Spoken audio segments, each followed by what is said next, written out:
अगर आप 10 UPSC aspirant से पूछें कि आपको प्रीलिम्स में सबसे ज़्यादा कॉन्फिडेंस किस सब्जेक्ट में है, तो 10 में से 10 स्टूडेंट बोलेंगे कि उनका पॉलिटी में 100% या 95% एक्यूरेसी है टेस्ट में। ओके, बट ये सेम थिंग अभी अगर हम 2-3 साल के प्रीवियस ईयर क्वेश्चन पॉलिटी का देखें तो सेम थिंग रेप्लिकेट नहीं होता हमारा प्रीलिम्स के एग्जाम में, क्योंकि हम बहुत ही ज़्यादा ट्राई करते हैं ओवर कॉन्फिडेंस होने का पॉलिटी में। And when we are over confidence in any subject, then we go to in the prelims without much revision, without much practice, and which cost the in the favorite subject 3 to 4 question wrong, that we even cannot think that ki why it is wrong, but we cannot recall at that time, and just because of overconfidence.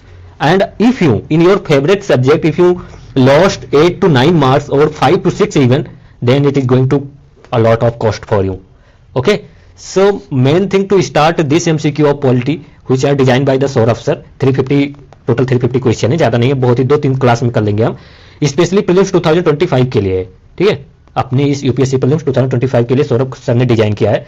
And जैसे कि हमारे prelims का जो अगर हम अभी जो question आ रहे हैं, we will see the PYQ of 2024, 23 and 22, then these PYQ are hard even from the मतलब 2 to 3 question you will find out that Laxmikant even cannot solve that. Okay, and जब हम लक्ष्मीकांत पढ़ते हैं तो हम प्लेन रीडिंग करते हैं, we go through the plain reading and the minute detail generally we miss that. Okay, minute detail, the detail of NCERT we miss that in the prelims, but the question from the NCERT I can guarantee that 3 to 4 question of the polity directly come from the NCERT and not from the Lakshmikant. Okay, and this document when I am going to discuss is Saurabh sir, it include the NCERT MCQ 2. मैंने देखा है, मैंने solve किया तो मुझे मतलब दिखा कि उसमें NCERT के भी MCQ और कॉन्सेप्ट दिए गए हैं. ठीक है, तो हम इसको सॉल्व करेंगे. एंड आई अज्यूम दैट कि you are the master of polity, every aspirant think that he is the master of polity, but in reality always reality is different है, reality is that. Okay okay, so over confidence से बचने के लिए आप ये video देख लेना, और आपको जनरली मैं गारंटी देता हूं कि आपको बहुत सारे कॉन्सेप्ट क्लियर होंगे जो अभी तक नहीं क्लियर हुए थे. आपको बहुत सारे न्यू पॉइंट मिलेंगे जो लक्ष्मीकांत में भी उतना क्लियरली से नहीं दिया गया है. सो थोड़ा पेशेंस रखना, वीडियो देखना, शेयर करना, लाइक करना, सब्सक्राइब करना, जो मन हो वो करना. ठीक है, now let us start. First question से शुरू करते हैं और आराम से देखते हुए चलेंगे. अभी जो अराउंड 10 to 15 क्वेश्चन आप देखेंगे, they are depend on the, they are based over the definition, concept of the basic definition.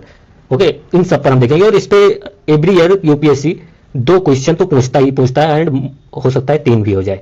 तो 2 क्वेश्चन इससे आते हैं, तो अभी तक 20 क्वेश्चन के अराउंड तक यही चलेगा हमारा, केवल basic definition, basic meaning and basic concept of the constitution. Okay, जो जनरली एनसीईआरटी से इन्फ्लुएंस्ड है स्पेशली. तो चलिए स्टार्ट करते हैं.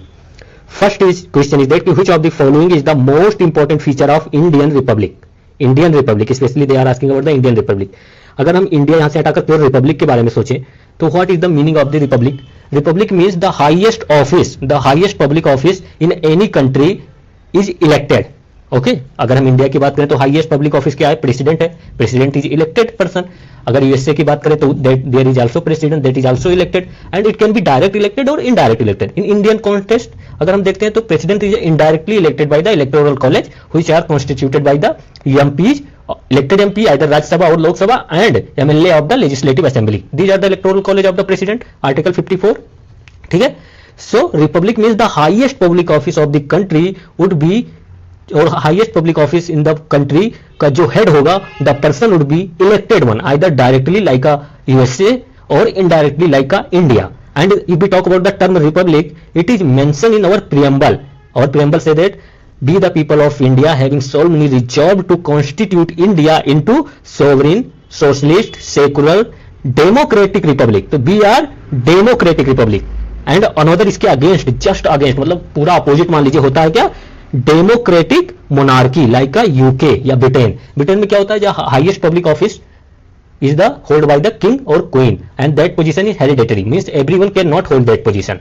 Okay, so Britain is the democratic monarchy, we are the democratic republic. So this means republic means highest public office would be elected, and any person, another concept ki any citizen of India can hold that highest public office. Okay, can be choose for that highest public office. but Britain के contest में ऐसा नहीं है, वहां का king ही hereditary position hold करता है और उसके बाद उसके जो सन एंड डॉटर होंगे. Have you got point? तो अगर हम इंडियन रिपब्लिक की बात करें तो Indian Republic that is the about the Indian Republic when we talk about the means president or office of the president, it is elected which are indirectly elected. Okay, indirectly elected and it is the highest public office in the country. Okay, so so first statement कह रहा है कि head of the state is chosen by the universal adult franchise. Indian Republic की अगर हम बात करें तो it is not correct. We directly do not choose the president. We directly do not elect the president. So it is incorrect. Okay. Then B is saying that the office of the head of the state, that is president. Head of the state in India, who is the president? See that the head of the state and head of the government in India, two different person. Head of the state is president. Head of the state is prime minister. Sorry, head of the government is prime minister. Okay, so head of the state would be the president. Okay, और यह president को हम क्या कहते हैं? Ceremonial head. Okay. तो office of the head of the state is open for all the citizen of the country subject to qualification. That is correct. Means the highest public office or head of the state public office would be open to all citizens. Just they have to fulfill the condition or they have to have a qualification. What the qualification है president? For the election of the president, he must be citizen of India. He must be citizen of India. Okay. Second is that he must have completed the age of 35. And third is that he should not having any मतलब hold any office of profit. Okay, and he should have a qualification to elect as a member of लोक सभा. तो लोक सभा है यहाँ पर, ये पॉइंट याद रखना कि इट इज अ लोक सभा नॉट राज्यसभा. ये पॉइंट आप याद रखेंगे. ठीक है, तो this is the qualification. If you holding this qualification you can contest for the head of the state office. Okay, so this is correct. Second question देखते हैं. कह रहा है कि which of the following is the most appropriate definition of a limited government. देखिए ये PYQ एक बार नहीं 3 से 4 बार यूपीएससी ने पीवाईक्यू रिपीट किया है. Limited government means what is this? Is the concept directly related to the constitutionalism. Constitutionalism क्या कहता है कि जो गवर्नमेंट होगी, constitution should be limit the power of government. Not only the confers the power of government but also it put the limit over the power of the government. Okay, so limited government means the government who is bound by the rules and regulation of the constitution. So a government that rules within the limit set by the constitutional law. तो ये याद रखने कि limited government है तो जो government constitution के law के अकॉर्डिंग, उसके रूल्स के अकॉर्डिंग बाइंड है. जैसे इंडिया में आप लिमिट को जो पार्लियामेंट हो गया या किसी पे लिमिट कौन पोज करता है, तो constitutional rules like the fundamental right they limit the powers of parliament. Okay, separation of powers, impose the check and balances system or separate the powers between different organs. So no any organ can be work like authoritarian. उसके पास full power नहीं आएगी. तो इसीलिए constitution ने क्या separate कर दिया power को. So through the separation of power what the constitution ensure? The constitution ensure that the organ of the different organ of the government should be work in their areas and also the other organ of the government keep checking the another. Okay, and this through this means they Constitution put the limit over the powers of the government or powers of the organs of different organ of the government. तो C is correct. फिर कह रहे हैं कि third कह रहा है कि which of the following arguments against the democracy is correct. Democracy के against argument.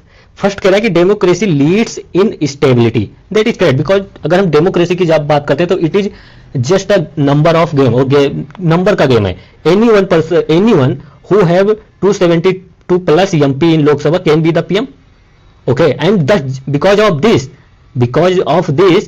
there is a instability. Some government last 5 years and some government just 2 years 3 years. So this create the instability in the government. Okay, democracy generally create instability. अगर हम इसके against authoritarian की बात करें तो वहां पर एक पर्सन बन जाता है, उसके बाद वो पूरा रूल करता है 20 से 30 ईयर तक. ओके, तो ये है. फिर कह रहा है and delay in decision making. Yes, democracy also leads to the delay in decision making. How? Because there are 3 organ of the government when any action to be passed checked by the 2 other of the government. If one action is passed by the 1 organ of the government, the 2 organ of the government will keep checking on that action of that organ. So this loop creates the delay in decision making. So that first is correct. फिर कह रहे हैं direct democracy is suitable only for the countries that have sufficient smaller population. That is also correct. You cannot hold the direct democracy country like in India. Okay, so 2 is also correct. So these are the, you can say that ki negative what negative lies in the democracy. Okay, तो these are the, फिर fourth number question देखते हैं, थोड़ा fast ही चलेंगे क्योंकि मुझे I generally assume that कि these are the simple question, और सिंपल क्वेश्चन में I don't need to explain so much that you know already, okay, उसको बारे में बात करना जरूरी नहीं। जब कहीं ऐसा कॉन्सेप्ट आएगा that is necessary to know you and the basic book do not talk about that, we will focus on that, और that you not revise frequently, हम उस पर भी फोकस करेंगे, ठीक है। करें कि with reference to the presidential form of government consider the following statement. Presidential form of government, the government which are headed by the president like a USA. Okay, USA is a presidential form of government. In presidential form of government, the head of the government, the head of the state and head of the government would be the same person like USA. Okay, so they are the same person. But अगर हम India की बात करें तो head of the government is PM, prime minister, and head of the state is president. So president is called the constitutional head in India and prime minister is called that real head. Okay. But in USA the constitutional head and real head both is president. Okay, तो अब देखते हैं, कहें कि the president is both the head of the state and the head of the government. Yes, in presidential form of government I already told you. फिर कह रहे the president appoints, कह रहे कि the president appoints ministers on the advice of the prime minister. It is a parliamentary forms of government के features है, not a presidential form of government.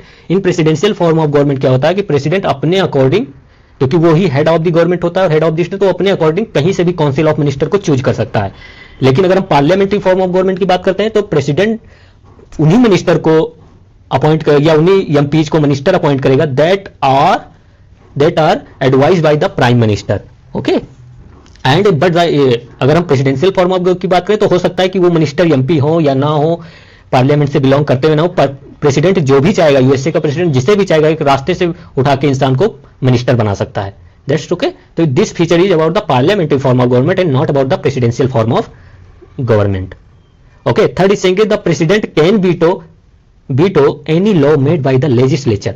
That's true. The USA president have qualified veto.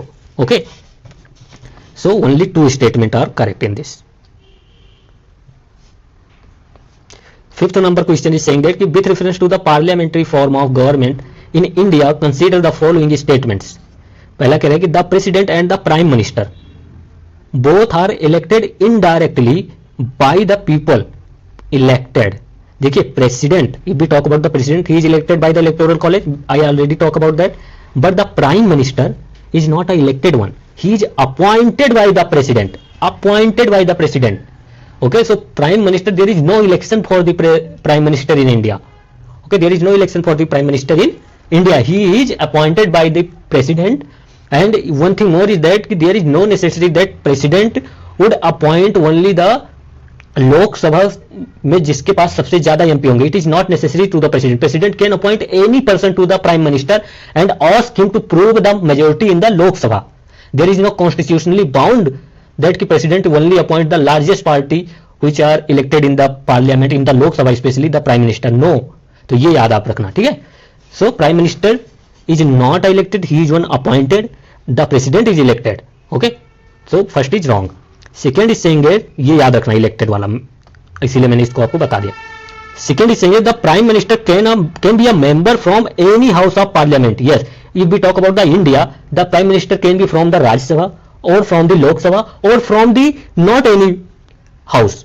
It can be from not any house. Just one thing is that within 6 months he have to be part of any house within 6 months. Okay. So president can appoint any person as a prime minister and ask him to prove the majority in the Lok Sabha. And if he is not a member of the Raj Sabha and Lok Sabha, both the house of the parliament, then within 6 months he have to be choose from the any office, any house, either from the Lok Sabha or Raj Sabha. So this is true.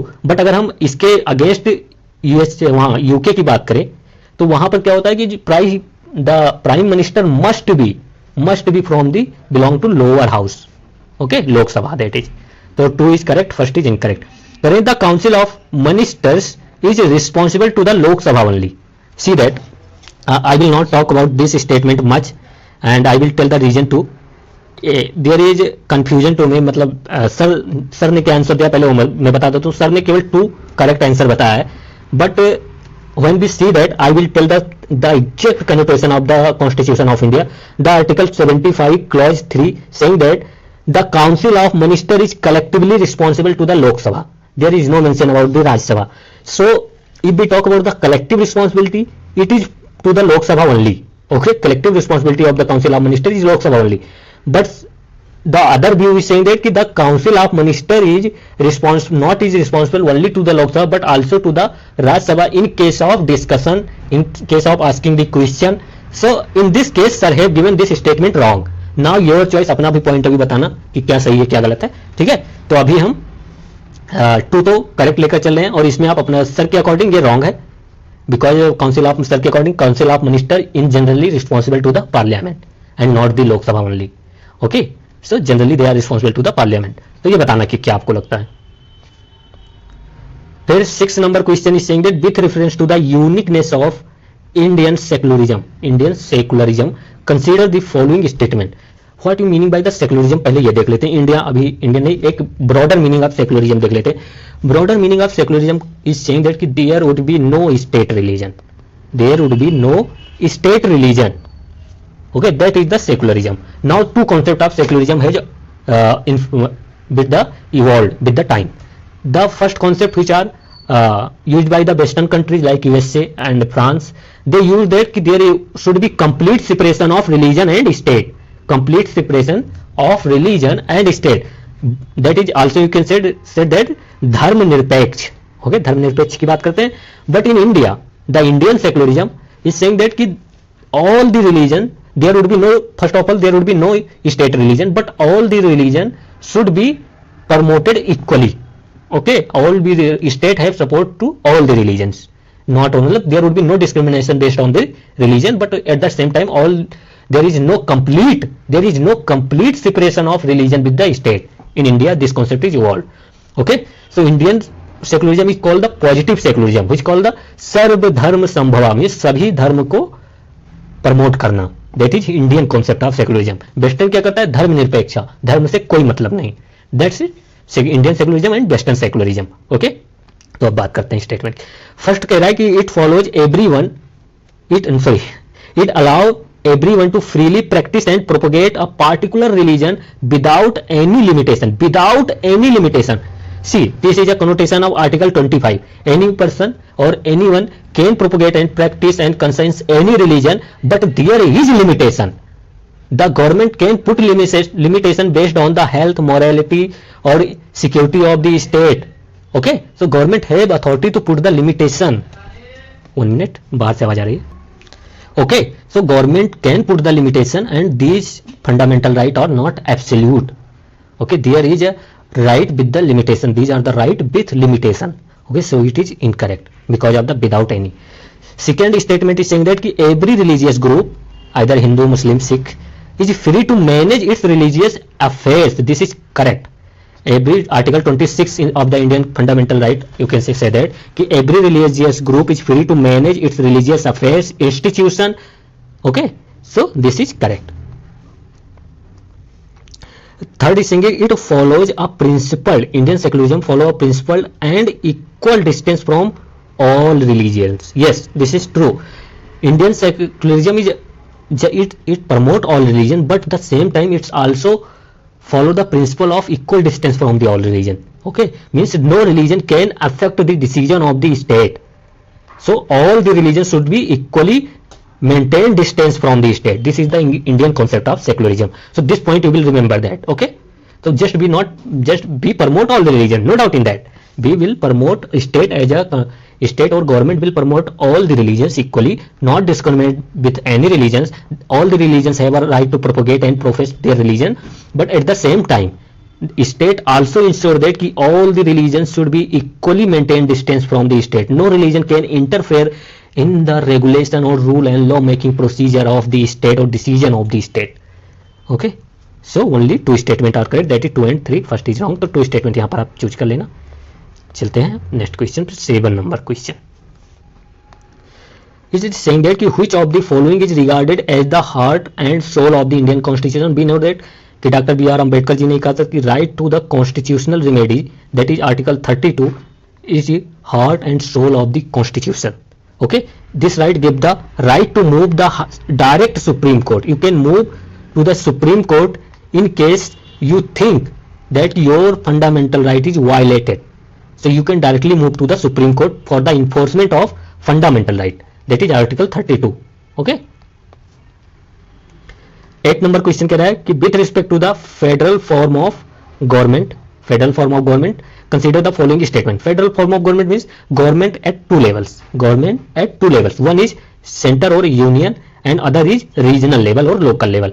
So if there is a government which are at two level and both the government have their own powers which are defined in the constitution, okay, which are defined in the constitution, that this government work on this region and this government work on that sphere. Okay, so that is the federal form of government. Okay, both their government have their own powers, their own authority. Okay, and that is defined by the constitution, that is clearly divided by the constitution. Okay, तो अब देखते हैं statement. It कह रहे कि federalism helps to accommodating regional diversity. So federalism, yes, it help in the accommodate the regional diversity. How? It give the representation of different section of the society. Okay, through the it divide the country in small constituency and state. So every state and every constituencies have representation.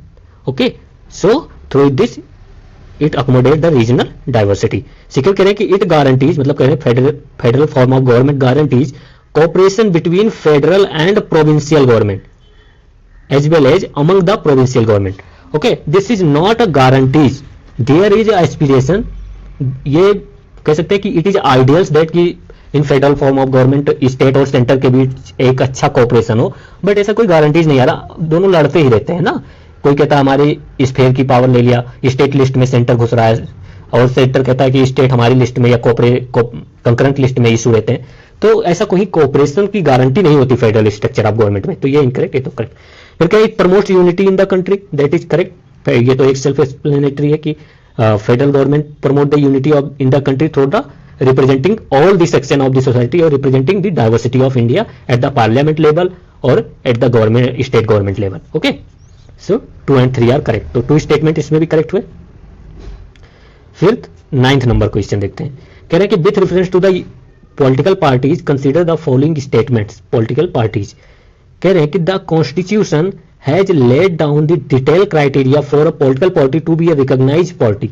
देखिए, ये जब कहता है the edge पर the constitution और constitution define, वहां पर trap होता ही होता है और यहां पर भी ट्रैप है. Because constitution have laid down no any qualification और no any criteria, detail criteria to register और recognize any political parties. Okay, it is a representation of people act 1951 which recognize the political parties, not the constitution. Constitution do not have any criteria. Okay, second statement is saying that ki second statement, the election commission of India has recognized only 6 political parties as a national party. This is correct, this is fact, you have to remember that.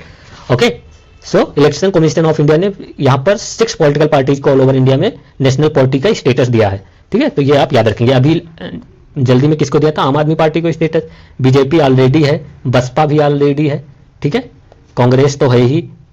ठीक है, तो 4 ये हो गए. 2 और भी देख लेना कौन से. I think one communist party भी है. ठीक है, तो there is a only 6 political party which are at national level recognition. तो 2 इज करेक्ट. नाउ थोड़ा हम देखते हैं कि व्हाट आर द क्राइटेरिया. ये मतलब बहुत कम पढ़ते हैं, तो अभी हम देख लेते हैं कि क्या क्राइटेरिया है रिप्रेजेंटेशन ऑफ पीपुल एक्ट के अंदर, कि किसी पार्टी को या कोई स्टेट पार्टी या कोई भी पार्टी नेशनल पार्टी का status election commission of India से मिल सकता है. तो क्राइटेरिया देखते हैं.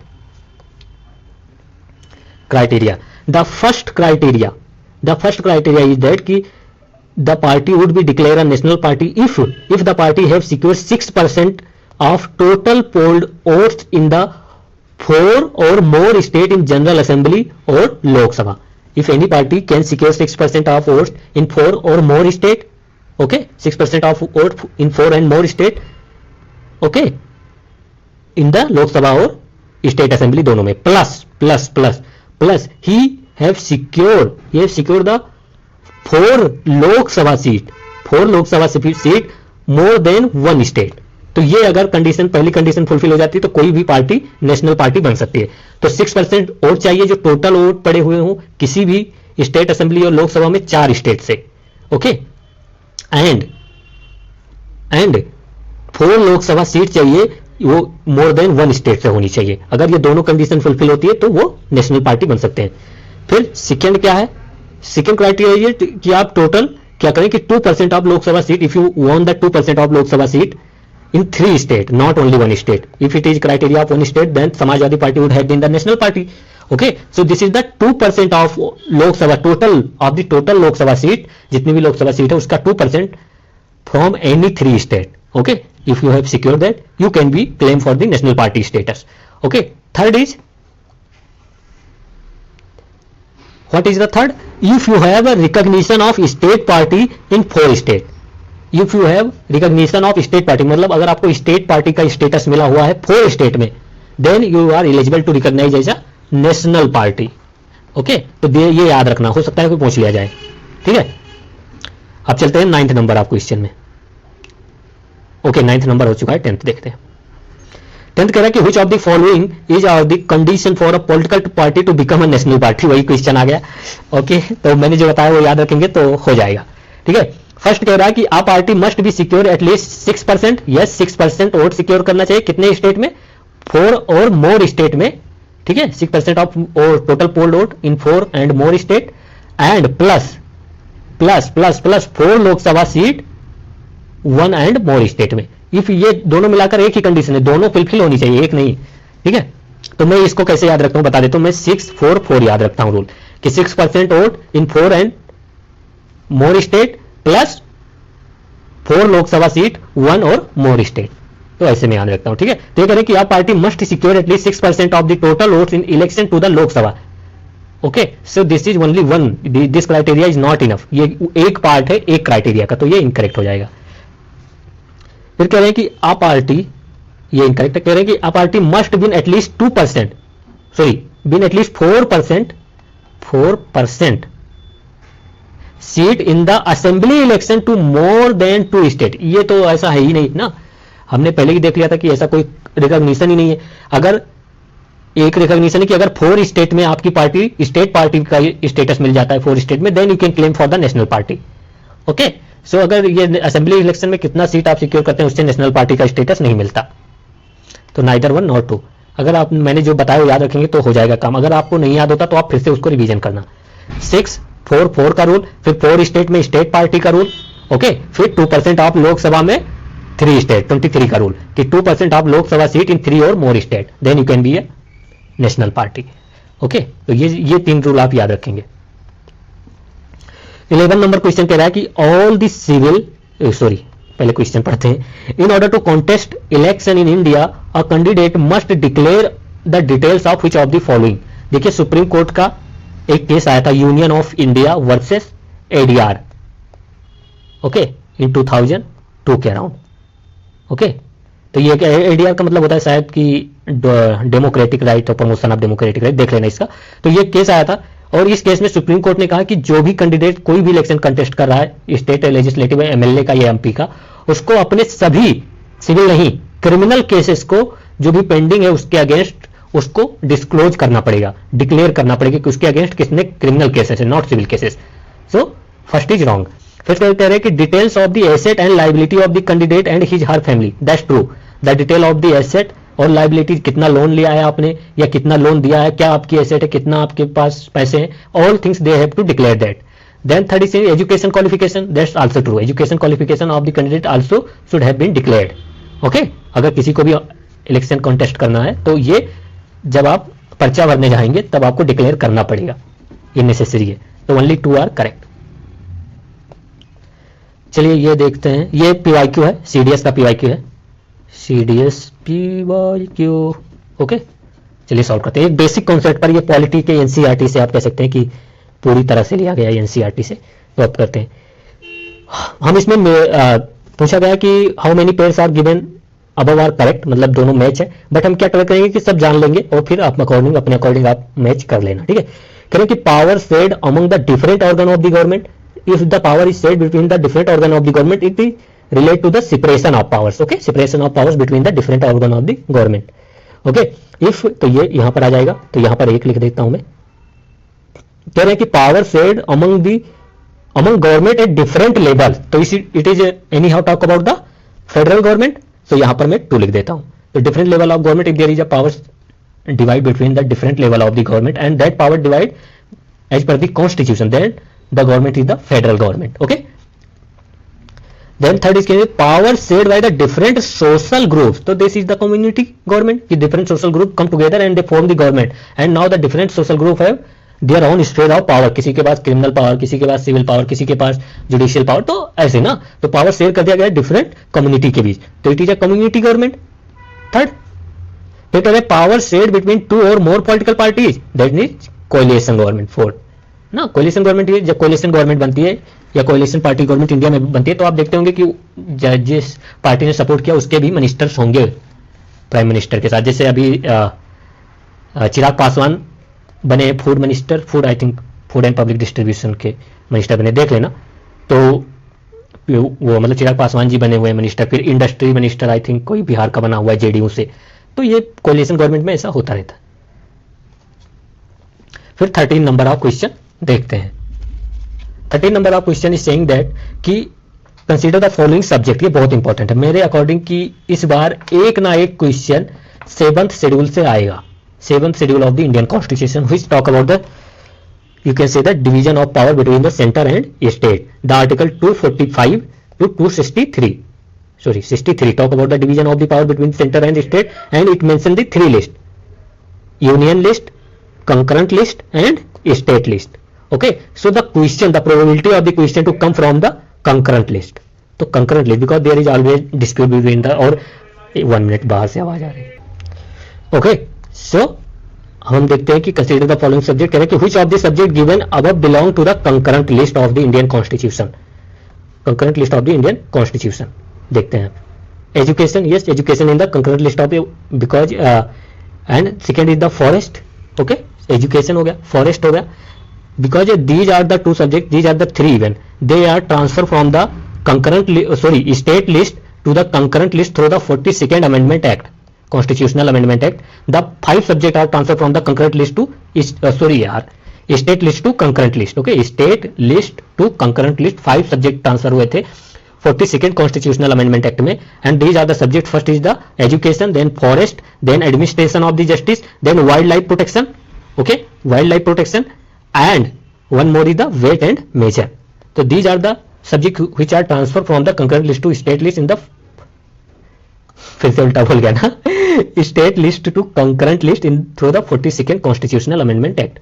तो ये याद रखेंगे, 5 सब्जेक्ट बहुत ज्यादा इंपॉर्टेंट होते हैं.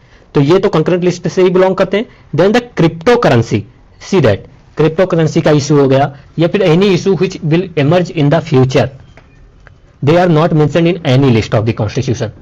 Okay, and they are come under the residuary power, and the residuary power of the state और residuary power is best with the parliament. तो पार्लियामेंट है exclusive power to make list और make the law regarding the residuary subject. Residuary subject क्या होते हैं? ऐसे कोई भी सब्जेक्ट जो कॉन्स्टिट्यूशन के बनने के टाइम पे या इनेक्ट होने के टाइम पे या ड्राफ्ट होने के टाइम पे किसी भी लिस्ट में नहीं है, या ऐसा कोई भी सब्जेक्ट जो अभी भी किसी लिस्ट में नहीं है, अगर ऐसे सब्जेक्ट पे कानून बनाना है तो उस पर पार्लियामेंट ही कानून बना सकता है, स्टेट की कोई अथॉरिटी नहीं है. ठीक है, and this provision of the Constitution that on the residuary subject law is made by the parliament is taken from the Canadian Constitution. So cyber security are the emerging issues, cryptocurrency are the emerging issues. So these are both belong to the residuary subject, and they in these subject only parliament have authority to make the laws. So they are not mentioned any list, state, concurrent, union, किसी भी list में नहीं है. ठीक है, तो 1, 2 and 3 जो only belong from the concurrent list. तो देख लीजिए डी इज करेक्ट. ओके, अगर कंकरेंट लिस्ट के 1-2 सब्जेक्ट और मैं बताऊं कि आपको याद रखना चाहिए, तो आप याद रखेंगे क्रिमिनल प्रोसीजर हो गया, क्रिमिनल प्रोसीजर हो गया या सिविल प्रोसीजर हो गया, they are under the concurrent list. Means state and centre both can make law in the concurrent list, and if there is any issues between the laws of the state and centre, then the central law prevail over the state laws. But एक condition है जिसमें state law prevail कर सकता है अगर उसको president का assent मिल जाए. Okay, if he got the signature of the president, then state law can dominate the centre laws. Okay, so ये है. ठीक है, तो कंकरेंट लिस्ट का आप याद रखिए सिविल प्रोसीजर, क्रिमिनल लॉज हो गए, सिविल प्रोसीजर हो गए, या डिटेंशन रिलेटेड लॉज हो गए, प्रिवेंटिव डिटेंशन रिलेटेड लॉ हो जाए वो भी कंकरेंट लिस्ट में है। देन मैरिज हो गया, डिवोर्स हो गया, देन सक्सेशन ऑफ प्रॉपर्टीज हो गया, ठीक है, तो इस पे भी ये भी कंकरेंट लिस्ट में। देन न्यूज़पेपर हो गया, बुक हो गया, ये भी कंकरेंट लिस्ट में आते हैं। देन एक बहुत इंपॉर्टेंट बताओ, banking and insolvency, okay, bankruptcy and insolvency वाला जो मामला है वो भी कंकरेंट लिस्ट में ही है। And one more important thing is family planning, this is also fold under the concurrent list, इसीलिए यूपी गवर्नमेंट ने लॉ भी बनाया था ना फैमिली प्लानिंग के रिलेटेड, तो ये आप याद रखेंगे थोड़ा। फिर 14 number question is the constitution of India is blend of rigidity and flexibility, many of its provision can be amended solely by the parliament whereas the others require a complex and lengthy process. With the reference to this, a bill must satisfy which of the following condition in order to amend a provision of the constitution that relates to the sharing of power between union and state. So this is saying that कि if there is amendment regarding the power sharing of between union and state और उसमें कुछ changes लाना है, federal structure में कुछ changes लाना है, तो क्या करना पड़ेगा? अगर कोई कॉन्स्टिट्यूशनल अमेंडमेंट बिल को फेडरल स्ट्रक्चर में चेंजेस लाना है तो उसका फेडरल गवर्नमेंट की भी कंसेंट जरूरी है, तो स्टेट का भी कंसेंट जरूरी है, मतलब at least half state should be pass that bill with the simple majorities and the parliament have to pass with the special majority, okay. So the consent of the half state is necessary in the case of the power change between the centre and state. और तो वो कौन कौन से subject है? अगर कोई भी चेंजेस करना है 7th शेड्यूल में, मतलब सब्जेक्ट में जिसमें यूनियन लिस्ट, कंकरेंट लिस्ट और स्टेट लिस्ट मेंशन है, अगर इनके कोई सब्जेक्ट एक लिस्ट से दूसरे लिस्ट में ट्रांसफर करना है तो स्टेट का consent, half of the state का कंसेंट जरूरी है, ठीक है। या फिर हो गया सुप्रीम कोर्ट और हाई कोर्ट, सुप्रीम कोर्ट और हाई कोर्ट में कोई चेंजेस आ रहे तब भी स्टेट का कंसेंट नेसेसरी है, ठीक है। एंड या फिर आप 368 आर्टिकल खुद ही चेंज कर रहे हैं, 368 में ही कोई अमेंडमेंट ला रहे हैं, तब भी आपको हाफ स्टेट की कंसेंट नेसेसरी है, ओके।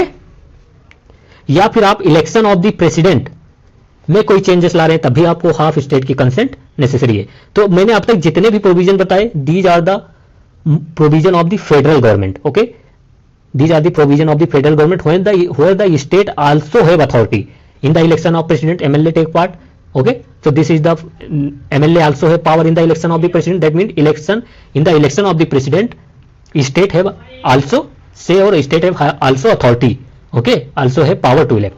So ऐसा कोई चेंजेस लाना है जिसमें इलेक्शन ऑफ द प्रेसिडेंट को इफेक्ट करे तो स्टेट का कंसेंट जरूरी है क्योंकि उसके पावर पर इफेक्ट जा रहा है, ठीक है। सुप्रीम कोर्ट, हाई कोर्ट में कोई चेंजेस करना है उसके प्रोविजन में तभी स्टेट का जरूरी है क्योंकि the independent of the judiciary is the most important feature of federal government, okay. Article 368 which is itself saying that कि half of the state consent is necessary, तो अगर इसी में आपने ये हटा दिया कि half of the state consent is not necessary तो इसके लिए भी आपको स्टेट का कंसेंट चाहिए, okay. Have you got my point? तो ये आप याद रखेंगे। तो 14 नंबर क्वेश्चन कह रहा है कि the bill must be passed in both the houses of parliament separately with the majority of at least 2/3 of the member present and voting. That is true. If any bill is introduced in the parliament for the amendment of the constitution, that bill should be passed separately through the Rajya Sabha and Lok Sabha. There is no provision of the joint sitting for the constitutional amendment bill. Okay? कोई भी joint sitting नहीं बुलाई जाएगी constitutional amendment bill में, उसको separately पास करना पड़ेगा दोनों हाउसेस को, okay, with the special majority, with the special majorities, okay, so this is correct. फिर कह रहे हैं कि सेकंड कह रहे हैं कि the bill must be ratified by the legislature of at least half of the total state with the majority of at least one half of the member present and voting. That is also true. If you are changing the power sharing between union and state, then in the center bill should be passed by the parliament, both the house of parliament separately, and half of the state consent is necessary. So both are true if you are changing the provision of the federal structure. Okay. तो ये 2 is correct. एक बार UPSC ने 2023 में पूछा था कि in the constitutional amendment bill the prior recommendation of president is necessary. No, तो ये इनकरेक्ट था वो स्टेटमेंट, ठीक है। प्रायर रिकमेंडेशन प्रेसिडेंट का नहीं जरूरी होता। एंड वन मोर थिंग, ये भी याद रखना कि the constitutional amendment bill president can not hold or withhold his veto power, नहीं एक्सरसाइज कर सकता, रिकंसीडर के लिए नहीं भेज सकता। President must assign his assent. Okay, president is oblige to assent the constitutional amendment bill. Okay, this is happened through the 24 constitutional amendment act 1971 कि constitution को साइन करना ही करना पड़ेगा, उसमें कोई भी प्रेसिडेंट के पास कोई भी पावर नहीं है। ठीक है, और कॉन्स्टिट्यूशनल अमेंडमेंट ऑफ बिल किसी भी स्टेट में इंट्रोड्यूस किया जा सकता है, किसी भी, either is the private person means MP और द मिनिस्टर्स, कोई भी इंट्रोड्यूस कर सकता है। ठीक है, और किसी भी हाउस में, चाहे लोकसभा और राज्यसभा। तो ये कुछ पॉइंट थे, याद रखना। 15 नंबर ऑफ क्वेश्चन है कि which of the following is not an essential feature of federalism. तो फेडरलिज्म में पहले ही मीनिंग बता चुका हूं कि government at 2 levels and both the government have their own authority with the constitution और व्हिच आर रेक्टिफाइड और divide by the constitution. Okay, so written constitution, yes, for the having a federal government, written constitution is necessary. If the constitution is not written, that means the power division between the center and state would be not clear. Okay, तो इस case में क्या होगा कि centre would be more powerful और he generally encroach in the state areas. तो अगर federal government तो रिटन कॉन्स्टिट्यूशन होगा ही होगा। Independent of judiciary is necessary. Okay, so this is also feature of the federal structure of government, क्योंकि अगर judiciary ही नहीं independent है तो फिर अगर कोई issue, because the judiciary is the, in case of India the supreme court is the final interpreter of the constitution. So if judiciary is not independent then the interpretation of the constitution can be biased towards the government or any form of government, union or state. फिर कह रहे हैं कि तो ये भी federal structure government का feature है। फिर कह रहे हैं कि division of power among the different constituent mean centre and state units government is equally, that is not necessary. Okay, that is not essential. कि जैसे इंडिया की बात कर लो, हम फेडरल फॉर्म ऑफ गवर्नमेंट है लेकिन हमारा पावर जो डिस्ट्रीब्यूशन है वो इक्वल नहीं है कंप्लीटली। ठीक है, तो 1 A एंड B आर, यहां पर नॉट पूछा था तो C करेक्ट हो जाएगा। ठीक है, फिर अब देखते हैं 16 नंबर क्वेश्चन। कह रहे कि with reference to the schedule language means language which are mentioned in the constitution in the 8th schedule of the constitution. तो कह रहे हैं कि there are 22 schedule language, yes that is correct, there are 22 schedule language under the constitution of India. ये याद रखेंगे, fact है। फिर आपको पता ही होगा स्टेट में have their own list of schedule language, no state can not have their own schedule language, state can have their official language. जैसे यूपी की क्या है, हिंदी एंड उर्दू है, ऐसे आई थिंक बिहार की भी उर्दू और कोई एक लैंग्वेज है ऑफिशियल लैंग्वेज। तो स्टेट की अपनी ऑफिशियल लैंग्वेज हो सकती है बट शेड्यूल लैंग्वेज नहीं हो सकती। And one most important thing is a candidate in examination conducted for the central government position like UPSC, तो किसी भी लैंग्वेज में वो एग्जाम दे सकता है। तो आपको तो पता ही है ना कि ऐसा होता है, आप मेंस को किसी भी लैंग्वेज में लिख सकते हैं ना, तो ये सही है। तो 1 and 3 आर करेक्ट। ठीक है,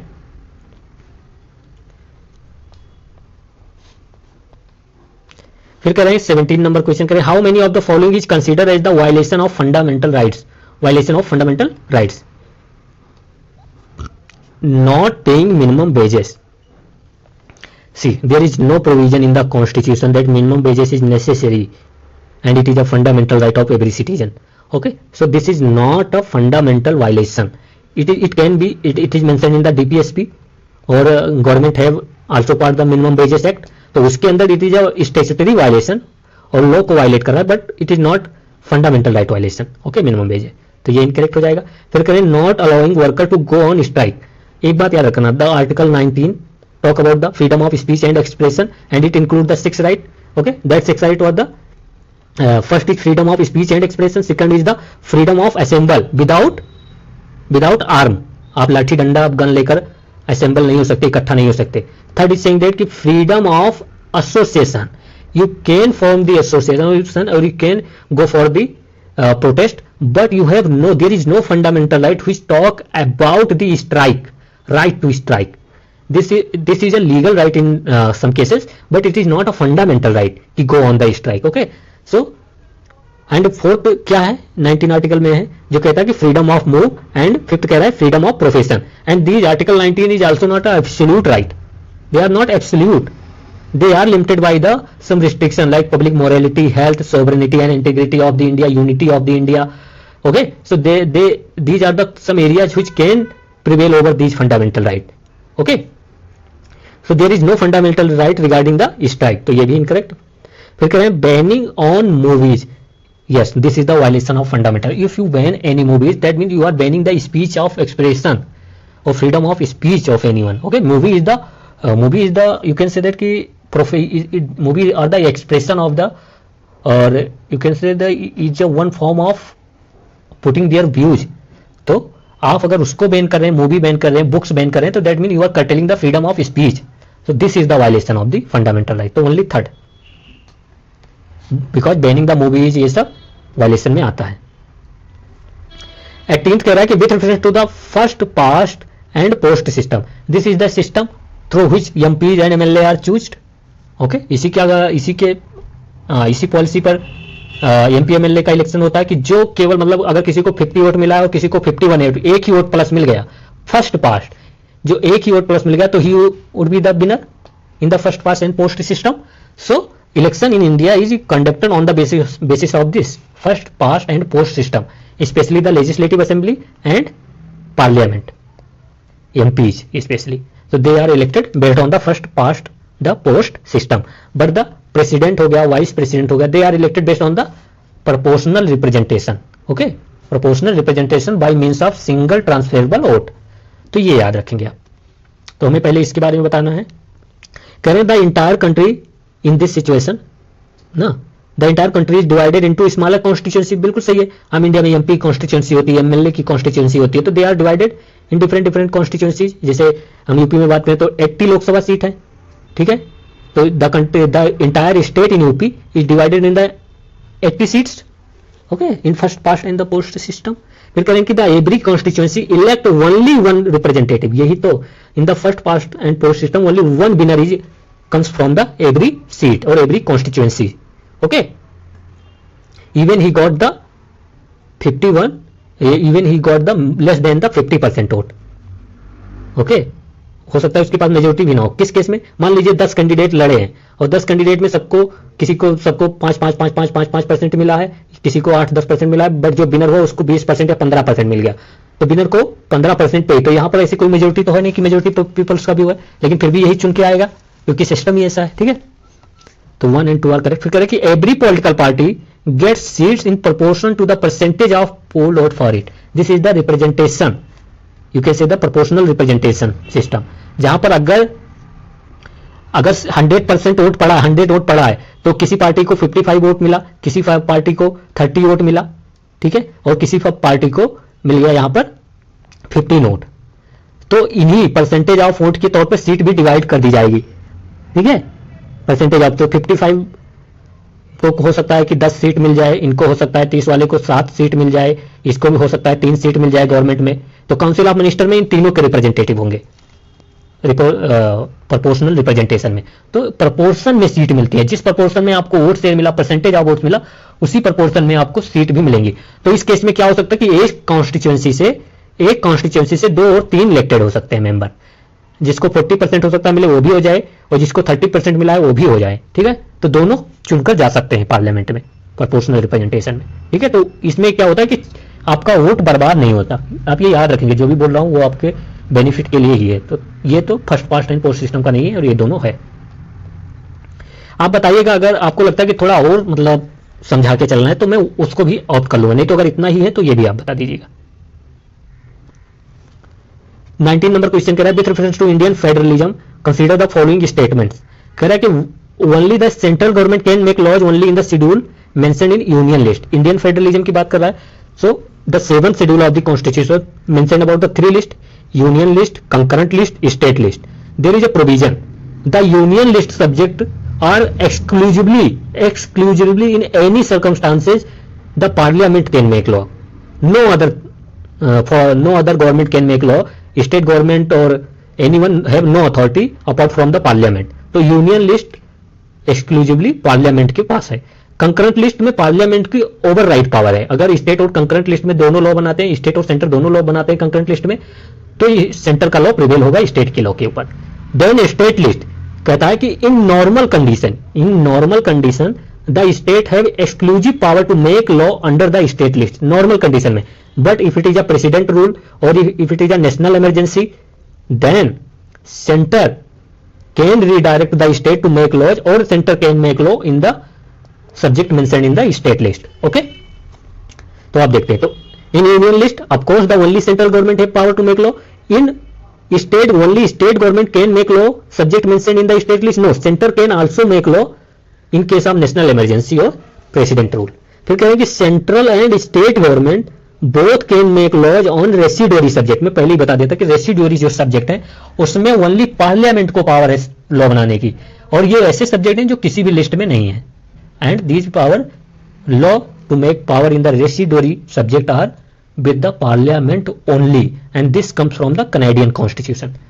सो कितने सही है उसमें? ओनली वन सही है ना, केवल ये सही है हमारा. ओके, 20 नंबर क्वेश्चन देखते हैं. कह रहा है कि which of the following is considered as an important feature of parliamentary system of government. ये मैं पहले presidential form of government, parliamentary system of government बता चुका हूं, जो बेसिक थिंग्स होती है. फिर भी देखते हैं. कह रहा है कि द मिनिस्टर और the members of both the legislative and executive. आप अपने इंडिया की देख लीजिए. Okay, ministers of members of the MP और minister are drawn from the Lok Sabha और राज्यसभा और parliament, they are the MP already, वही मिनिस्टर बन सकते हैं. और in case any other who is not belong from the Lord's parliament and become the ministers, then he have to be the member of any house within 6 months within 6 months उसके पास किसी भी house की recognition होना चाहिए. ठीक है, तो अगर जब हम पार्लियामेंट्री सिस्टम ऑफ गवर्नमेंट की बात करते हैं तो ministers are drawn from the parliament, they comes from the parliament. Okay, तो executive are the part of legislature in the parliamentary system. तो वन इज करेक्ट. सेकेंड कह रहा है कि ministers take oath of secrecy in the office before the pro tem speaker. See that before the pro tem speaker only MP take the oaths. The ministers take the oath of secrecy before the president. Okay, they take the oath of secrecy before the president. So 2 is incorrect. Third is saying that it reflects the rule of majority in parliament. It is a rule of majority. Okay, जिसके बाद majority support है वही rule करेगा parliamentary form of government में. ठीक है, तो 1 and 3 are correct. ठीक है, फिर 21 कह रहा है कि supremacy of the constitution means. क्या मतलब होता है सुप्रीमेसी ऑफ द कॉन्स्टिट्यूशन? देखिए, यहां पर आपको बहुत सारी स्टेटमेंट सही लग सकते हैं, लेकिन जो लेटरल मीनिंग है उसी के अकॉर्डिंग हम चलेंगे, और उसके अकॉर्डिंग आप याद रखेंगे कि just supremacy of the constitution meaning is that the laws enacted by the center and the state must conform to the provision of the constitution. This is the means supremacy of the constitution.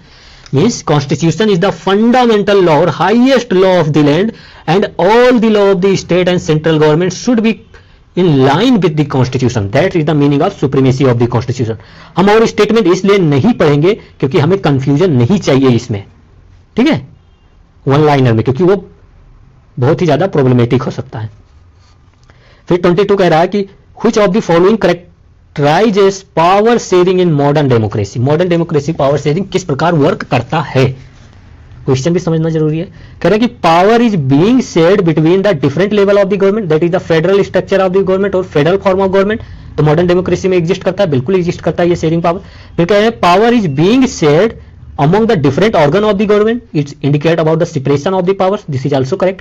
Then power is being shared among the different social group such as religious and linguistic. This is also correct. If we talk about the Sri Lanka democracy, वहां different social group जो religious group है उनके बीच power share है. Okay, उनको different power दे दी गई है, तो ये भी थर्ड इज आल्सो करेक्ट. तो मॉडर्न डेमोक्रेसी में तीनों पावर शेयरिंग एग्जिस्ट करते हैं, ऑर्गन और डिफरेंट लेवल्स और डिफरेंट रिलीजियस और कम्युनिटी ग्रुप. इसको आप क्या कह सकते हैं, कम्युनिटी गवर्नमेंट भी ये कह सकते हैं हम ना, कम्युनिटी गवर्नमेंट. तो वहां पर तीनों सही था. फिर 23 कह रहे कि which of the following are the function of the constitution. ये एनसीईआरटी से लिया गया और ये इंपॉर्टेंट भी है. तो सबसे इंपॉर्टेंट फंक्शन मैं पहले बता देता हूं कौन सा है.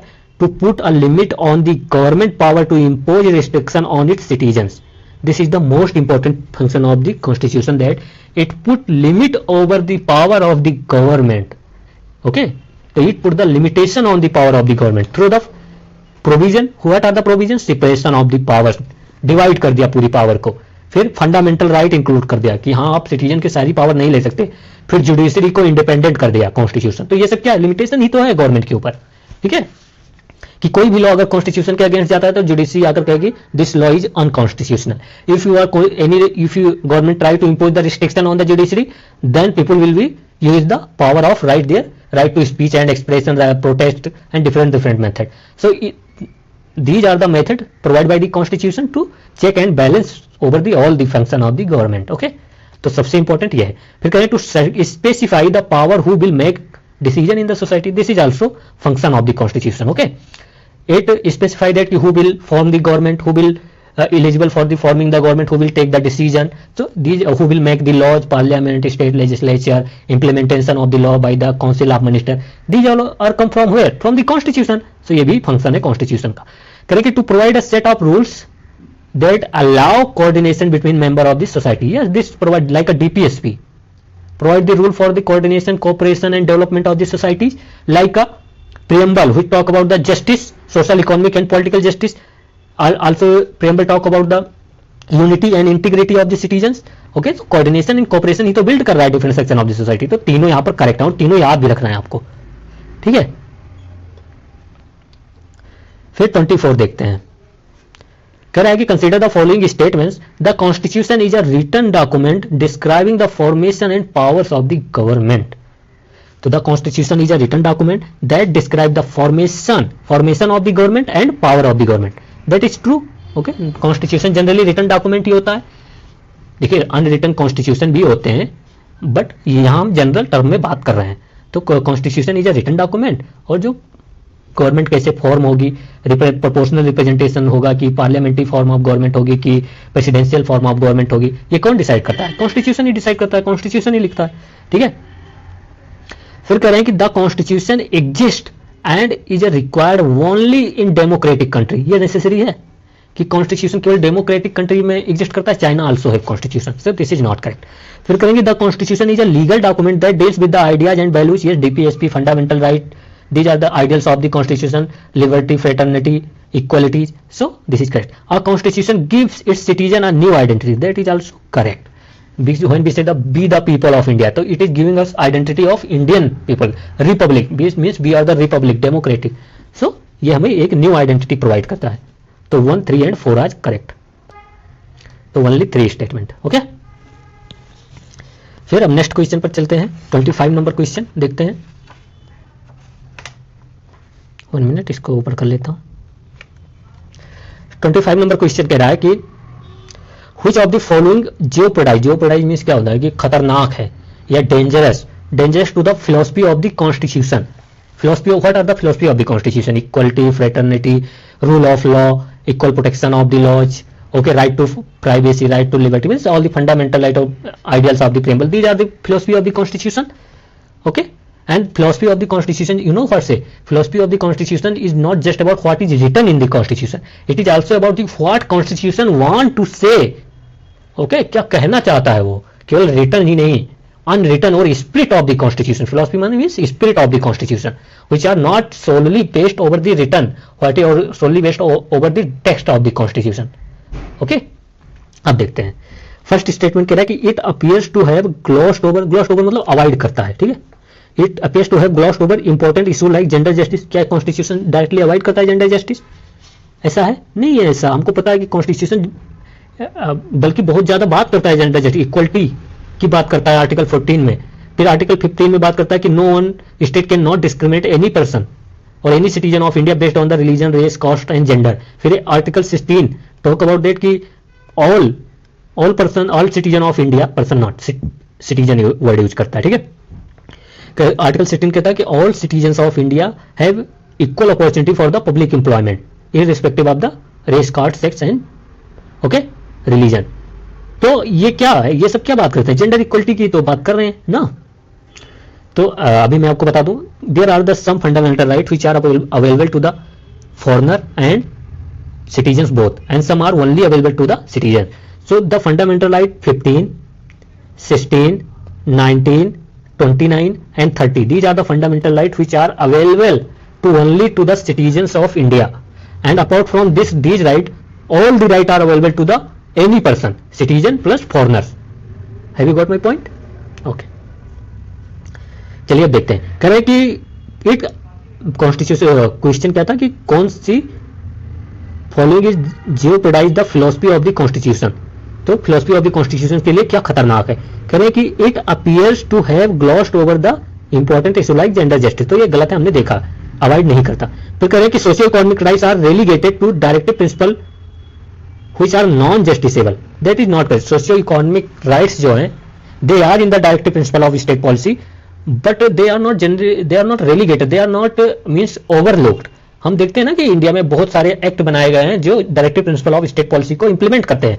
There is a minimum wages act, directive principle of state policy 39, there is about the article 42 which talk about the maternity relief, there is a act of the maternity benefit act, so there are many act which are made to implement the DPSP, okay. तो this is also incorrect, तो incorrect दोनों incorrect है। फिर देखते हैं 26, थोड़ा fast चलेंगे, ठीक है, मुझे आप अगले वीडियो में बताना कि कितना समझा के चलना है कितना नहीं। फिर कह रहे हैं कि which of the following is the central pillar of liberalism. देखो what is means of liberalism, means liberty, और यू कैन से दैट कि you have liberal idea, when you have liber, कहते हैं ना कि this person is very liberal, so उसका means क्या होता है कि the person is very tolerant to others views and right to express in case of disagreement, okay, liberal person. Then priority of individual over the society, this is correct.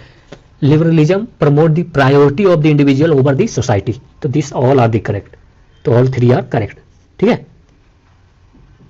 27 देखते हैं, कह रहा है कि which of the following are not a federal features of the constitution, federal features नहीं है constitution का। कह रहा है कि the constitution is a written and not easily amendable, और अमेंडेबल मीन्स अमेंडेबल, आप कह सकते हैं कि अमेंडमेंट इजीली नहीं हो सकता, means constitution is rigid and written, so this is the federal feature of constitution, okay. Constitution rigid होना चाहिए, बहुत इजीली अमेंडेबिलिटी नहीं होनी चाहिए कि सेंटर जब चाहे तब अमेंड कर ले अपने फेवर में, ठीक है, तो हार्ड होना चाहिए अमेंड करना, और वो रिटर्न होना चाहिए। If there is not a written constitution then the power divide between the different level of government would not possible, so one is correct. फिर कह रहे हैं कि equal representation of all state in Rajya Sabha, see that not पूछा है यहाँ पर, तो ये ऑफकोर्स पहला ऑप्शन तो नहीं सही होगा, बट क्या सही है हम वही देखते हैं, ठीक है, वो आप सही कर लेना अपने अकॉर्डिंग, तो ये तो सही है। फिर करें equal representation of all state in Rajya Sabha, तो राज्यसभा में इक्वल रिप्रेजेंटेशन है क्या, वी आर द फेडरल, अपने इंडिया का सीन देख लो, यूपी की बात करें तो वहां पर 31 राज्यसभा सीट्स हैं, बट अगर हम अरुणाचल प्रदेश की बात करें तो वहां पर एक राज्यसभा सीट है अराउंड, ठीक है, तो the state do not have equal representation in the Rajya Sabha, so this is incorrect। फिर करें कि state government derive authority from the center, no, in the federal form of government the state government derive their authority from the constitution, so this is also incorrect, तो incorrect पूछा था, तो 2 and 3 are incorrect, okay। फिर देखिए 28 number question देखते हैं, कह रहा है कि consider the following statements with the respect to the constituent power of parliament. Constituent power of parliament, the parliament, the power of the parliament regarding the amendability of the constitution or amendment of the constitution, okay। So first statement is saying that power to amend the fundamental right, this is correct, amending the fundamental right is the constitutional power of the parliament या constituent power of the parliament, ठीक है। फिर कह रहे हैं power to make law for the enforcement of DPSP, the enforcement of DPSP does not change the constitution or does not amend the constitution, so this is the law making or legislative power of the parliament, this is not constituent power of the parliament। if parliament making laws then is the legislative power of the parliament, if parliament making changes in the constitution that means this is the constituent power of parliament, okay। so this is incorrect because this is a legislative। फिर करें the power to abridge fundamental right, this is also power of parliament of constituent। then fourth is the power to make law on all the matter listed in union list, this is again not a constituent but legislative power of the parliament। तो constituent power of parliament की बात करेंगे तो 1 and 3 is only correct and 2 and 4 is legislative power of parliament, तो only 2 statement are correct।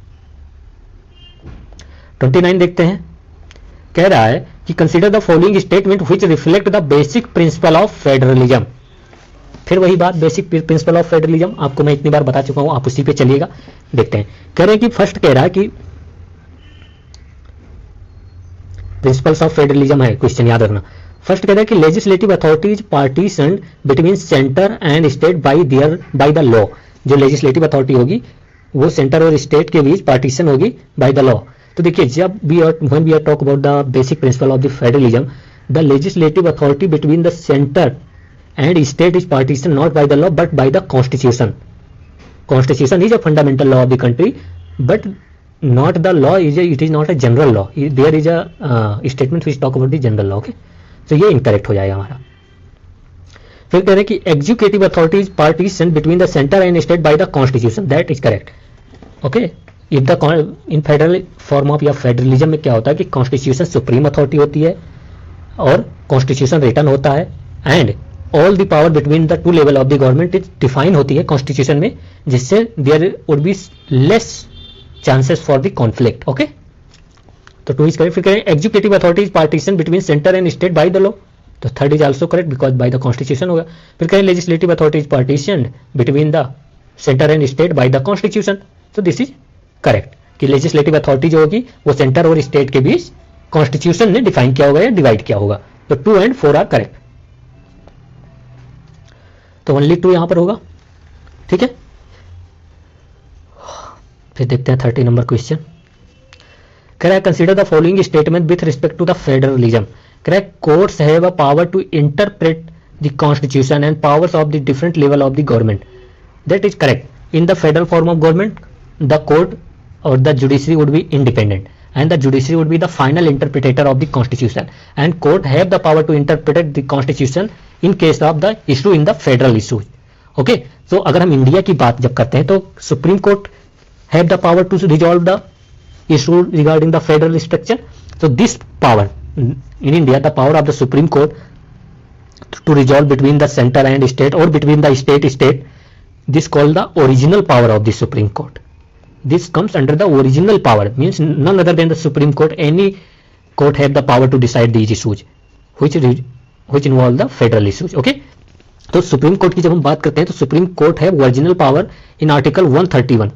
मेरी एक आपसे request है कि आप बताना, अगर बहुत डिटेल में डिस्कस करना हो तो वो मैं वो भी कर सकता हूँ, बहुत डिटेल में डिस्कस.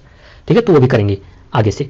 तो article 131 talk about the original power of the supreme court which generally or mostly we can say that regarding the issue to resolve the between federal structure. Federal structure means if there is a issue between the center and state or between the state, these are the federal issue and this come under the Supreme Court original power. Okay, फिर supreme court की एक और अगर हम बात करें तो supreme court की 3 पावर होती है. ओरिजिनल पावर में बता चुका. एक होती है advisory power, article 143. I love you ऐसे याद रखिएगा. सो advisory power of Supreme Court is that कि president can ask advice of the Supreme Court. Okay, तो ये सुप्रीम कोर्ट के पास है, हाई कोर्ट के पास नहीं है. फिर आती है appellate jurisdiction. सुप्रीम कोर्ट के पास appellate jurisdiction होता है, मतलब highest appeal of the court कौन है तो सुप्रीम कोर्ट है. इसके ऊपर आप अपील में कहीं नहीं जा सकते. ठीक है, तो these are the jurisdiction of the supreme court. फिर कह रहे हैं कि consider the following statement with federalism. तो पहला हमने देख लिया था कि हाँ जो इंटरप्रेटेड पावर है कॉन्स्टिट्यूशन की डिफरेंट लेवल की वो कोर्ट के पास होती है. That is correct. फिर करें कि sources of revenue of each level of the government are clearly specified ensures it financial autonomy. Yes, the source जो होगा रेवेन्यू, जो आप कह सकते हैं जब फाइनेंशियल पावर जो होगी डिफरेंट लेवल ऑफ गवर्नमेंट की, सेंटर और स्टेट की, वो इन the federal form of government में क्लियरली डिफाइन होगी कॉन्स्टिट्यूशन में, जिससे कोई किसी पे डिपेंडेंट ना हो ना, फाइनेंशियल ऑटोनॉमी दोनों की बनी रहे. तो 1 and 2 are both are correct. Third कह रहा है 1 minute. Third is saying that the different tiers of the government govern the same citizen but each tier has its own jurisdiction. बिल्कुल सही है. अब सेंटर की कोई अलग सिटीजन तो नहीं है ना जिसपे वो गवर्न कर रहा है, स्टेट के भी कोई अलग सिटीजन नहीं है, दोनों एक सिटीजन को गवर्न कर रहे हैं बट डिफरेंट स्फेयर में. तो यहाँ पर तीनों स्टेटमेंट फेडरलिज्म से करेक्ट था. 1 minute यार, we just wasted, I have wasted 20 minutes before the on किया. मैंने वीडियो ऑन करना ही भूल गया, छोड़ी. चलिए सर 31 नंबर आप क्वेश्चन कह रहा है कि which of the following best describe the idea of justice. Idea of justice की बात करें. देखिए जब ऐसे टर्मिनोलॉजी की बात आई, जब कहे कि बेस्ट हो गया या एक्सीलेंट डिफिनीशन हो गया या मोस्ट अप्रोप्रिएट डिफिनीशन हो गया, तो इस केस में आपको हायरार्की देखनी होती है ऑप्शन में.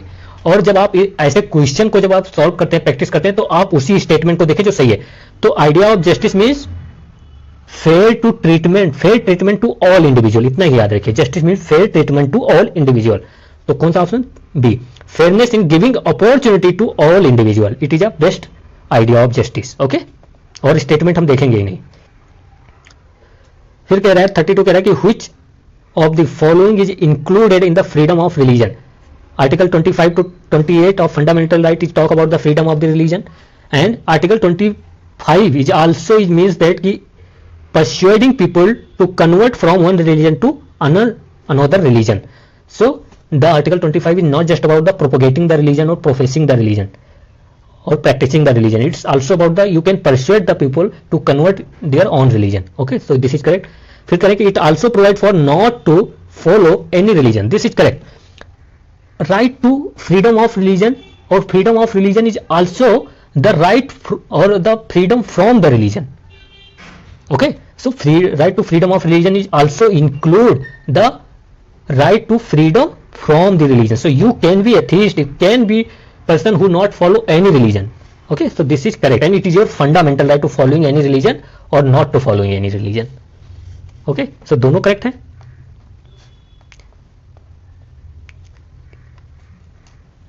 (33) कह रहा है कि which of the following are the most appropriate, फिर से most appropriate explanation for the people claiming rights. If you are the people and you are claiming the right, what your the most appropriate explanation? सोचना.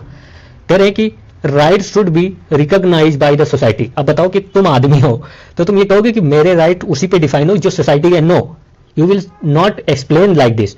सो this is incorrect because there are many right which are not recognise by the society like LGBTQ or right to equalities or article 17. So these are the rights which are not recognized by the society, but they are the rights of the citizens. Okay, फिर 2 is saying that कि right must be sanctioned by the law. आपसे explanation मांगा जाए तो आप क्या कहेंगे कि yes right should be must और there must be law which provide us right. India अगर इंडिया के कॉन्टेक्स्ट में देखें तो वो हमारा हो जाएगा constitution which provide us fundamental right. Okay, and the constitution is the fundamental law. So we talk about the claiming right explanation. So this is correct. और ऐसे में एक यूपीएससी का PYQ भी था कि if there is no law there would be no liberty. तो law ensures liberty. Okay, तो दिस इज करेक्ट. फिर कहेंगे right come with the obligation to respect other right. देखिए this is the characteristic of rights कह सकते हैं या features of rights कह सकते हैं, या यू कैन से दैट कि this is the main feature of the right. But this is not a explanation for the people who are claiming the rights. They will not say that कि this is mean that we will also respect the other rights और I have obligation to respect the other rights. ये थोड़ा tricky है question, but आप सोचो तो आप समझ जाओगे. तो ये इनकरेक्ट. तो ओनली 1 आर करेक्ट. ठीक है. फिर 34 कह रहे हैं कि choose the most appropriate meaning of the term freedom. ऐसे क्वेश्चन आते हैं यूपीएससी में. तो फ्रीडम, तो जब हम फ्रीडम की बात करते हैं ना, so when we talk about the freedom we also say that कि it is said to exist when there is an absence of constraints. Okay, there is no boundation. So this is incorrect because if there is no boundation then the freedom which not come with the obligation, that freedom create anarchy. Okay, that freedom create havoc in the society. So this is not a most appropriate meaning of the freedom that is totally free. So freedom should be limited by. Okay, if you are enjoying your freedoms then other also have to right to enjoy their own freedom. Okay, so this is incorrect. So there is no total absence of constraints. फिर कहते हैं कि 2 is कह रहा है कि ये incorrect हो गया था. 2 कह रहा है कि कॉन्स्ट्रेंट्स ऑन फ्रीडम, या आप कह सकते हैं limit on freedom can result from social inequalities. तो फ्रीडम पे लिमिट कौन लगा सकता है? If there is a social inequalities. Okay, so it can limit the freedom. It is true, it can limit the freedom, but it is not a meaning of the freedom ना. ये आप कह सकते हैं कि निगेटिव, आप क्या कह सकते हैं कि सोसाइटी कैसे फ्रीडम को हैम्पर कर रही, but it is not a meaning of the freedom. So ये इनकरेक्ट हो जाए. देखिए इसमें अलग मैंने जब ये सारे MCQ देखे तो मुझे यही एक इसमें डिफरेंट लगा. क्या कि मतलब सर ने और जो क्वेश्चन दिया है उसके बाद जो ऑप्शन फ्रेम किए they are not like that कि they are all would be related to the question. Okay, अगर हम यूपीएससी की बात करें तो यूपीएससी जब ऐसे क्वेश्चन देता है तो सारे ऑप्शन ऐसे देता है कि दो चार option would be at the same frame. But sir ने क्या किया है कि सर ने जैसे कि डिफिनीशन, यहाँ पर मीनिंग और डिफिनीशन पूछा है, उसमें फीचर्स ऑफ द फ्रीडम डाल देंगे या टाइप्स ऑफ द फ्रीडम डाल देंगे, तो आपको कंफ्यूजन का ज़्यादा चांसेस है ना. तो ये थोड़ा गुगली वाला टाइप किया है. तो ये वाला ऐसा ही पॉइंट. अगर हम इंडिविजुअली देखें तो it is correct, it is absolutely correct individually. और इंडिविजुअली जो हमने अभी पहले एक ही स्टेटमेंट देखा था, yes This is the statement. This is also individually correct, but it is not explanation, and in upper case this is not a meaning of freedom. ठीक है, करें कि freedom is about expanding people's ability to develop themselves. This is correct. ये question आया भी था liberty के ऊपर कि what is the most appropriate meaning of the term liberty. तो the meaning of the term liberty means you have a liberty to develop yourself. Okay, you have a full liberty to develop or acquire your potential yourself. तो you freedom का मतलब ये है कि freedom is about expanding people's ability to develop themselves. You have a free ability, or you are free to develop yourself. Okay, so third is correct. तो only third इसमें correct होगा, तो D ना, D correct only. 35 देख रहे हैं, कह रहा है कि which of the following is the correct justification. Justification अब देखना, आप डिफिनीशन छोड़ देना, आप जस्टिफिकेशन पे फोकस करना. यहाँ पर सर के क्वेश्चन में बहुत ज्यादा फोकस करना. सर का क्वेश्चन ही गूगली है, आंसर आप बहुत इजीली निकाल लेंगे, लेकिन पहले क्वेश्चन पे फोकस करना, टर्म पे फोकस करना, most appropriate, must, necessary, essential, तो उस पर ज्यादा फोकस करते चलना. ठीक है, तो justification of freedom of expression. Freedom of expression का जस्टिफिकेशन क्या है?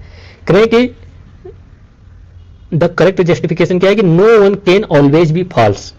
अगर जस्टिफिकेशन मांगा जाए कि फ्रीडम ऑफ एक्सप्रेशन का क्या जस्टिफिकेशन है, why constitution should provide the freedom of expression और speech and expression.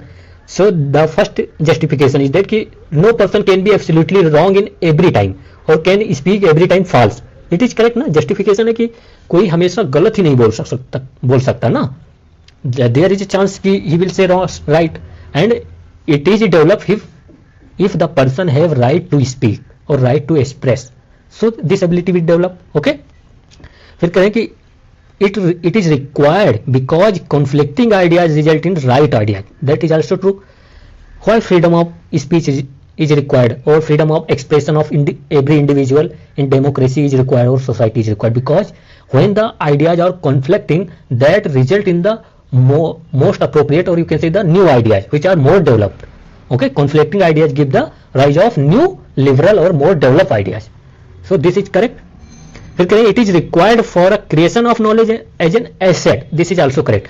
When there is a conflicting of ideas, then new idea will be created. और ऐसे साइंस में क्या होता है? Science is about the conflicting ideas and creating new experiment. Okay, तो this is also correct. तो all option are correct. Justification है ये, meaning नहीं है, याद रखना. फिर 36 देखते हैं. करें कि consider the following statements with the respect to the claim of rights. Claim of rights देखते हैं. करें कि all the rights are derived from the basic right of life and liberties. यहां पर ऑल आ गया, इनकरेक्ट है. ठीक है, and this is also incorrect because not all the right are derived from the life and liberty. Okay, so like article you can say the 14 और article 15. So these are not the right which are, मतलब basic right, इसी से सारे right नहीं evolve हुए हैं. Some right are which are general in the sense and they are not related to even the life. Okay, so this is incorrect. फिर कहें कि rights are legitimate claims that must be recognized by the society. मैंने ये पहले ही आपको बताया था कि this is not necessary कि every right would be recognized by the society like the LGBTQ rights, third gender rights, right to equalities, Article 17. Okay, there are so many rights which are not recognized by the society but by the law. So this is incorrect. फिर कहें कि natural rights जो होते हैं keeps a check on arbitrariness of government, और anarchiness और natural rights generally put the limitation on the government. This is correct. Like a right to life and liberties, like a right to expression their own views. Okay, तो these are the right to equalities और right to freedom liberties हो गया. So these are the right which put the limitation over the government. Okay, so this is correct. So only one statement are correct in this. Okay, अभी 40 तक करते हैं, 40 के बाद अगले वीडियो में करेंगे. चलिए अब 37 नंबर क्वेश्चन देखते हैं. थोड़ा बाहर से आवाज जो आती होगी उसको थोड़ा अवॉइड करना. करें कि which of the following arguments are valid to justify state action to provide minimum condition of life to all the citizens. Okay, the DPSP of the Constitution of India which enact or which provide the state to a lot of area to develop or improve the life of the citizens. Okay, तो that's I be call that कि DPSP are the affirmative action, okay, और they are the affirmation for the state to enact laws on these areas, okay. तो जब हम fundamental right की बात करते हैं तो कहते हैं fundamental right are limitation on the government, but DPSP are more like the promotion for the government और more like you can say the affirmation for the government, okay. तो मिनिमम कंडीशन लाइफ मतलब every life को provide करने का state का क्या वो होता है, तो ये आप एक टर्म में याद रखेंगे कि providing all citizen with a basic minimum standard is one way of ensuring equality of opportunity, okay, this is correct, okay. तो आप एक स्टेटमेंट में एक फॉर्म में इसको याद रखेंगे, ठीक है।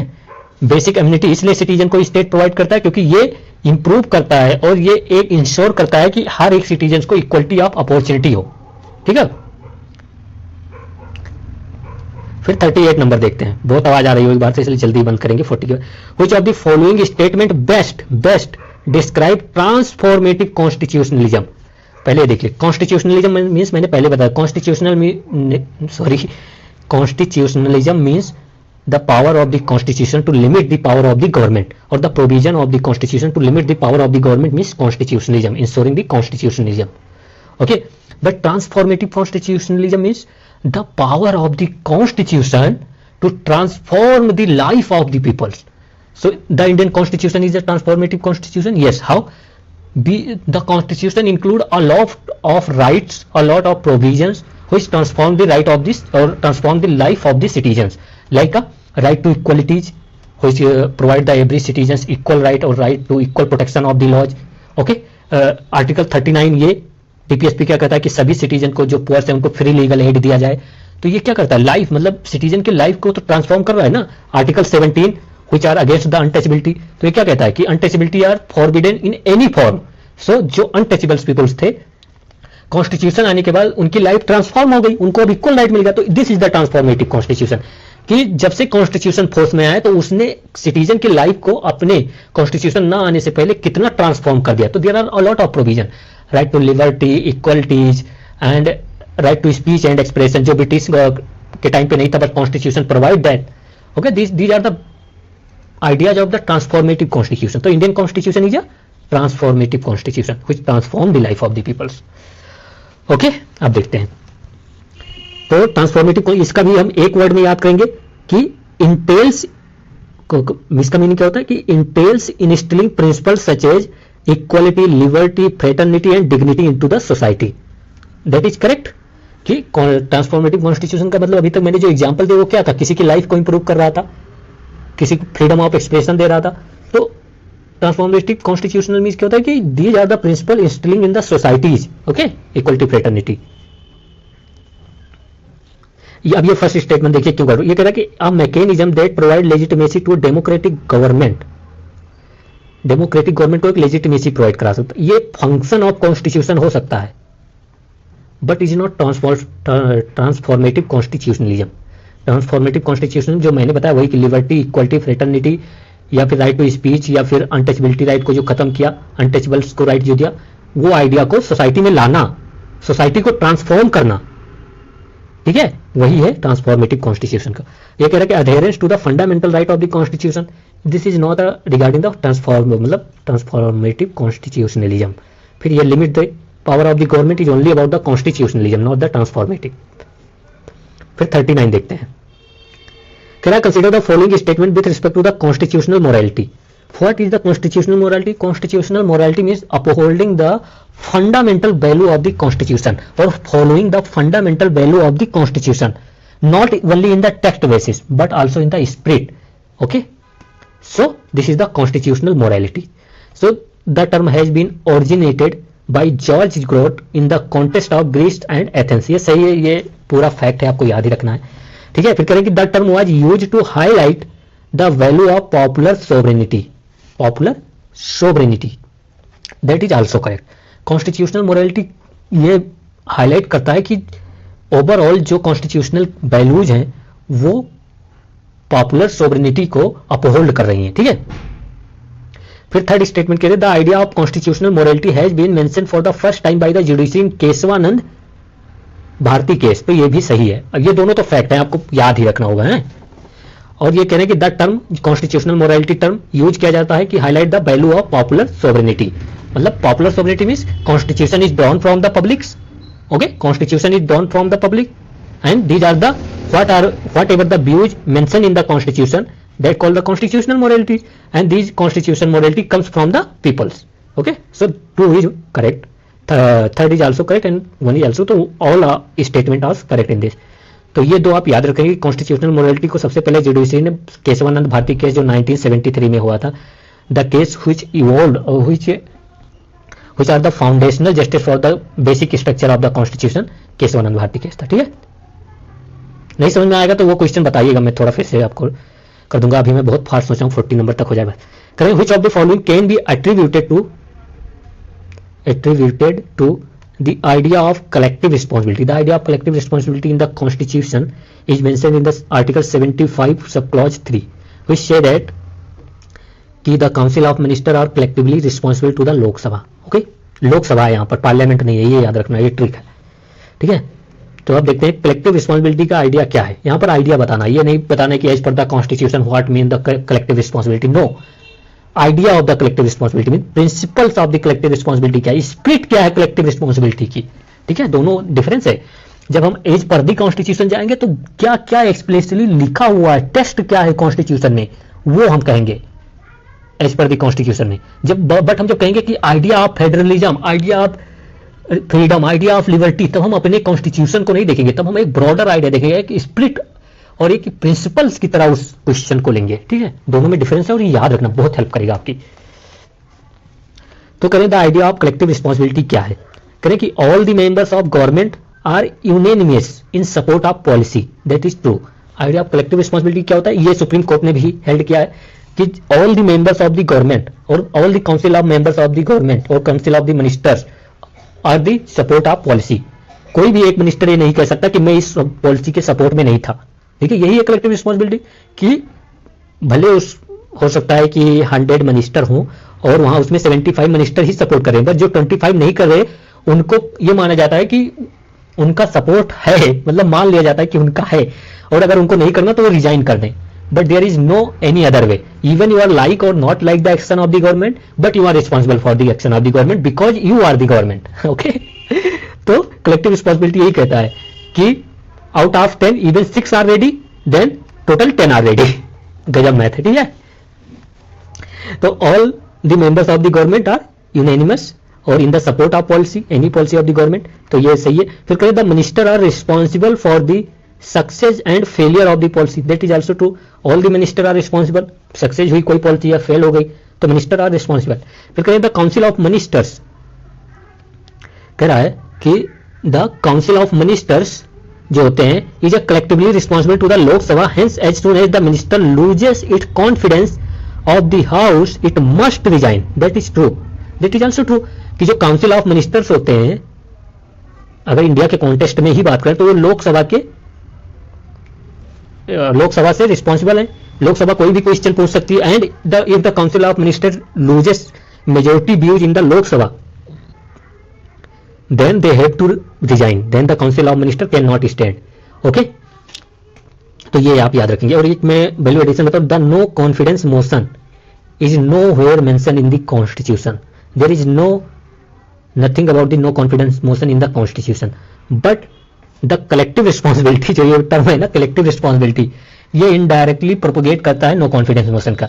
देखिए जब कहता है कि council of minister is collectively responsible to the Lok Sabha, तो इसका मतलब ये भी है ना कि council of minister if not collectively responsible to the Lok Sabha they have to resign, okay. तो that means the no confidence motion is lies in the confidence motion, okay. So third is true, 2 is true, 1 is true. Fourth कह रहा है कि the principle of collective responsibility applies to only minister of cabinet. नहीं भाई, cabinet minister या फिर only cabinet minister पे नहीं, काउंसिल ऑफ मिनिस्टर से ही बनते हैं कैबिनेट मिनिस्टर, ठीक है। काउंसिल ऑफ मिनिस्टर के पार्ट होते हैं, whole council of minister responsible होता है कलेक्टिव रिस्पॉन्सिबिलिटी में, ठीक है। तो ओनली कैबिनेट नहीं। और एक बात मैं बताऊं, the cabinet word was not in the was term पे फोकस कीजिए, was not in the constitution, it was comes through the 42nd constitutional amendment act, okay. तो 42nd constitutional amendment act first time mention the word cabinet, okay. तो 4 is incorrect and 1, 2 and 3 are correct. मैंने जब बताया था कि idea की जब बात करें तो केवल कॉन्स्टिट्यूशन के मीनिंग पे नहीं जाना है, उसके प्रिंसिपल, उसके स्पिरिट के मीनिंग पे जाना है। तो 1, 2 एंड 3 आर करेक्ट। 40 नंबर तक क्वेश्चन हो गए हैं। बाकी अगर आप लोगों का सपोर्ट रहा तो इसको कंटिन्यू रखूंगा, नहीं तो कोई बात नहीं। और हाँ, अगर आपको लगता होगा कि कम एक्सप्लेनेशन दिया जा रहा है या फिर कोई जो उससे एडजॉइनिंग टॉपिक्स है उनको भी कवर करना चाहिए तो वो भी बताइएगा, या फिर आपको लगता है थोड़ा कम एक्सप्लेनेशन करके केवल पॉइंट टू पॉइंट बात किया जाए तो वो भी बताइएगा। बट मेरा प्रीव्यू क्या है एक्सप्लेनेशन देने की कि आपको याद रहेगा, याद रहेगा। आपको मेन थिंग यही है कि आपको याद रहना चाहिए। आप कितना पढ़ते हैं प्रीलिम्स से पहले doesn't matter, the most important thing is that कि what you have in the exam centre. Okay, जितना आप एग्जाम सेंटर में आपके पास होता है आपने उतना ही पढ़ा है। आपने उसके पहले आपने 100 बुक पढ़ी, 200 बुक पढ़ी, 1000 बुक पढ़ी, no matter, seriously doesn't matter. They can improve your life, of course they will improve your life, but of course they cannot, means if you cannot remember then they cannot pass you in prelims. Okay, so जय हिंद जय भारत। आगे बताना जैसा भी आपका होगा। और हाँ, अगर सपोर्ट मिनिमम अगर 200 व्यूज आते हैं तभी मैं इसको कंटिन्यू रखूंगा, नहीं तो नहीं। एक कंडीशन है भाई इस पे।